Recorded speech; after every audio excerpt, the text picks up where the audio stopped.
ಯಾಕೆ ಎಲ್ಲ oil tankers ಮತ್ತು ವಾಟರ್ ಟ್ಯಾಂಕರ್ಸ್ ಸಿಲಿಂಡ್ರಿಕಲ್ ಶೇಪ್ ನಲ್ಲೇ ಇರ್ತವೆ?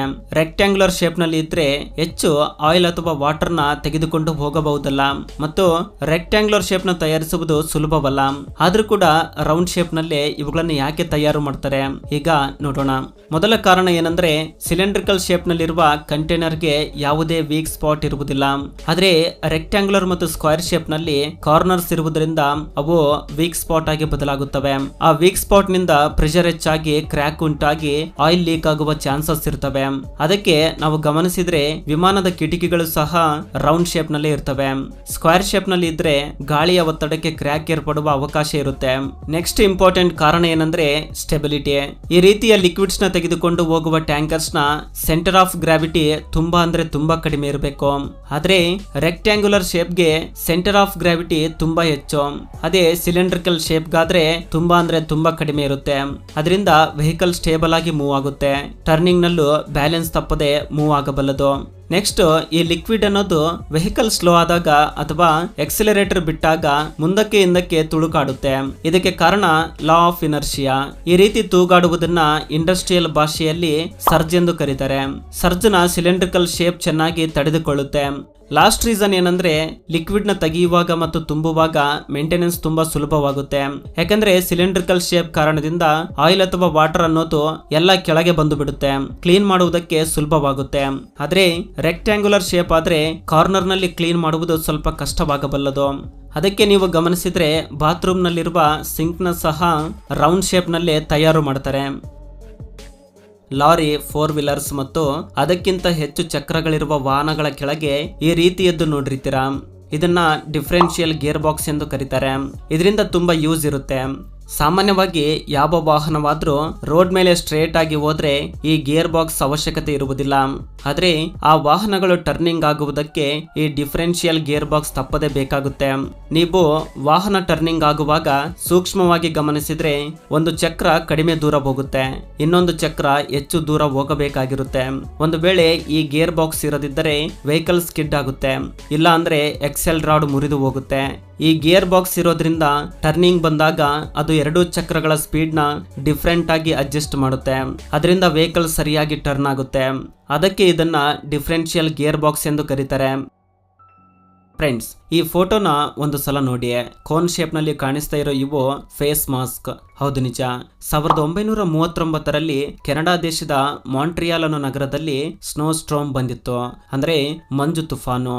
ಆ ಸಮಯದಲ್ಲಿ ಟೆಂಪರೇಚರ್ ಎಲ್ಲ -4 ಡಿಗ್ರಿ ಸೆಲ್ಸಿಯಸ್ ಇತ್ತು ಮತ್ತು 18 ಇಂಚು ಮಂಚು ಬಿದ್ದಿತ್ತು. ಅಂದ್ರೆ ಆ ಮಂಚು ತುಫಾನಿನಿಂದ ದೂರವಿರಲು ಈ ರೀತಿ ಕೋನ್ ಶೇಪ್ ನಲ್ಲಿರುವ ಮಾಸ್ಕ್ ನ ಧರಿಸ್ತಾ ಇದ್ರು. ಈ ಶೇಪ್ ಕಾರಣದಿಂದ ಸಣ್ಣ ಸಣ್ಣ ಐಸ್ ಪೀಸಸ್ ಬಿದ್ದರೂ ಅವು ಮುರಿದು ಹೋಗಿ ಫೇಸ್ಗೆ ಏನೂ ಆಗದಂಗೆ ಕಾಪಾಡ್ತಾ ಇದ್ವು. ರೈಲ್ವೆ ಸ್ಟೇಷನ್ಸ್ ನಲ್ಲಿ ಸ್ಟೇಷನ್ಸ್ ನೇಮ್ ಬೋರ್ಡ್ ಮೇಲೆ ಈ ರೀತಿ ಕೆಲವು ಯುನೀಕ್ ಪದಗಳು ಇರ್ತವೆ. ಲೈಕ್ ಟರ್ಮಿನಸ್ ಎಂದು, ಸೆಂಟ್ರಲ್ ಎಂದು, ಜಂಕ್ಷನ್ ಎಂದು. ಅವುಗಳು ಯಾಕೆ ಕೇವಲ ಕೆಲವು ನಿರ್ದಿಷ್ಟವಾದ ಸ್ಟೇಷನ್ಸ್ಗೆ ಮಾತ್ರ ಪರ್ಟಿಕ್ಯುಲರ್ ಆಗಿ ಇರ್ತವೆ ಎಂದು ಯಾವತ್ತಾದ್ರೂ ಟ್ರೈನ್ ನಲ್ಲಿ ಹೋಗುವಾಗ ಅನಿಸಿದೆಯಾ? ಅವುಗಳ ಬಗ್ಗೆ ಈಗ ತಿಳಿದುಕೊಳ್ಳೋಣ. ಸ್ಟೇಷನ್ಸ್ ಹೆಸರಿನಲ್ಲಿ ಸೆಂಟ್ರಲ್ ಎಂದು ಇದ್ರೆ ಆ ಸ್ಟೇಷನ್ ಬಿಸಿಯೆಸ್ಟ್ ಸ್ಟೇಷನ್ ಎಂದು ಅರ್ಥ. ಪ್ರತಿಯೊಂದು ರೂಟ್ ಈ ಸ್ಟೇಷನ್ಗೆ ಕನೆಕ್ಟ್ ಆಗಿರುತ್ತವೆ. ಹಾಗೆ ಪ್ರತಿ ರೂಟ್ ನಲ್ಲಿ ಹೋಗುವ ಟ್ರೈನ್ಸ್ ಈ ಸ್ಟೇಷನ್ ಮೂಲಕನೇ ಪ್ರಯಾಣಿಸುತ್ತವೆ. ನಮ್ಮ ದೇಶದಲ್ಲಿ most popular station Mumbai central. ನಂತರ ಟರ್ಮಿನಸ್ ಅಂದ್ರೆ ಟರ್ಮಿನೇಷನ್ ಎಂದು ಅರ್ಥ. ಈ ಸ್ಟೇಷನ್ಗೆ ಬರುವ ಟ್ರೈನ್ಸ್ ಇನ್ನು ಮುಂದಕ್ಕೆ ಹೋಗುವುದಿಲ್ಲ. ಆ ಸ್ಟೇಷನ್ನೇ ಇನ್ನು ಕೊನೆಯ ಸ್ಟೇಷನ್ ಎಂದು ಅರ್ಥ. ಈ ಹೆಸರಿನಲ್ಲಿರುವ popular station Chhatrapati Shivaji terminus. ಕೊನೆಗೆ ಜಂಕ್ಷನ್. ಒಂದು ಸ್ಟೇಷನ್ಗೆ 3 ಅಥವಾ ಅದಕ್ಕಿಂತ ಹೆಚ್ಚು ರೈಲ್ವೆ ಹಳಿಗಳು ಕನೆಕ್ಟ್ ಆಗಿದ್ರೆ ಆ ಸ್ಟೇಷನ್ ನ ಜಂಕ್ಷನ್ ಎಂದು ಕರೀತಾರೆ. ನಮ್ಮ ರಾಜ್ಯದಲ್ಲೂ ತುಂಬಾ ಸ್ಟೇಷನ್ಸ್ಗೆ ಜಂಕ್ಷನ್ ಎಂದು ಇರ್ತವೆ. For example Hubli junction, Ballari junction, Mysuru junction, etcetera etcetera. ಯಾಕೆ ಆಲ್ಮೋಸ್ಟ್ ಎಲ್ಲ ಡಿಶ್ ಟಿವಿ ಆಂಟಿನಾಸ್ ಎಲ್ಲ ಸೌತ್ ಈಸ್ಟ್ ಸೈಡ್ ನಲ್ಲೇ ಬಾಗಿರ್ತವೆ? ಅಂದ್ರೆ ಆಗ್ನೇಯ ದಿಕ್ಕಿನಲ್ಲೇ ಯಾಕೆ ಬಾಗಿರ್ತವೆ? ನೀವು ನಿಮ್ಮ ಮನೆ ಮೇಲಿರುವ ಡಿಶ್ ಟಿವಿ ಆಂಟಿನವನ್ನ ಗಮನಿಸಿದ್ರೆ ಅದು ಸೌತ್ ಈಸ್ಟ್ ಸೈಡ್ ಗೆ ತಿರುಗಿರುತ್ತೆ. ಇಷ್ಟಕ್ಕೂ ಇವುಗಳು ಆ ದಿಕ್ಕಿನಲ್ಲಿ ಯಾಕೆ ತಿರುಗಿರುತ್ತವೆ ಎಂದು ನಮ್ಮಲ್ಲಿ ತುಂಬಾ ಜನರಿಗೆ ಗೊತ್ತಿರ್ಲಿಕ್ಕಿಲ್ಲ. ನಾವು ಬಳಸುತ್ತಿರುವ ಪ್ರತಿ ಡಿಶ್ ಟಿವಿ ನೆಟ್ವರ್ಕ್ಸ್ ಎಲ್ಲ ಸ್ಯಾಟಲೈಟ್ ಮೂಲಕ ಕೆಲಸ ಮಾಡ್ತವೆ. ಹಾಗಾದ್ರೆ ಇಸ್ರೋನ ನಿಬಂಧನೆಗಳನ್ನ ಪ್ರತಿ ಟೆಲಿಕಾಂ ಕಂಪನಿ ಪಾಲಿಸಬೇಕು. ಸೊ ಇಸ್ರೋ ಇಸ್ರೋ ರೂಲ್ಸ್ ಪ್ರಕಾರ ಇಂಡಿಯನ್ ಟೆಲಿಕಾಂ ಕಂಪನಿಗೆ ಸಂಬಂಧಿಸಿದ ಸ್ಯಾಟಲೈಟ್ಸ್ ಎಲ್ಲ 48ರಿಂದ 115 ಡಿಗ್ರಿ ಪೂರ್ವಕ್ಕೆ ಫೇಸ್ ಆಗಿರಬೇಕು.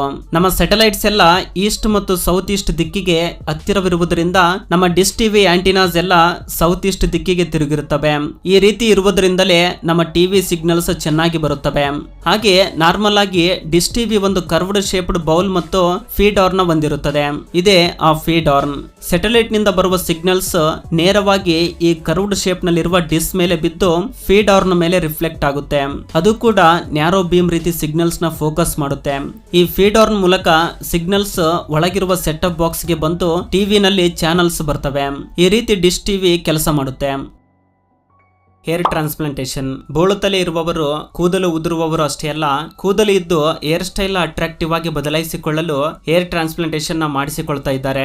ಇಷ್ಟಕ್ಕೂ ಈ ಪ್ರೊಸೀಜರ್ ಸೇಫಾ ಇಲ್ವಾ, ರಿಸಲ್ಟ್ ಗೋಸ್ಕರ ಎಷ್ಟು ಸಮಯವಾಗುತ್ತೆ ಮತ್ತು ಸೈಡ್ ಎಫೆಕ್ಟ್ಸ್ ಏನಾದ್ರೂ ಇದ್ದಾವ ಎಂದು ನೋಡೋಣ. ಮೊದಲು ಇದೊಂದು ಸರ್ಜಿಕಲ್ ಪ್ರೊಸೆಸ್. ಈ ಪ್ರೊಸೆಸ್ ನಲ್ಲಿ ಏರ್ ಫಾಲಿಕಲ್ಸ್ ನ ಶರೀರದ ಕೆಲವು ಸ್ಥಳಗಳಿಂದ ರಿಮೂವ್ ಮಾಡಲಾಗುತ್ತೆ.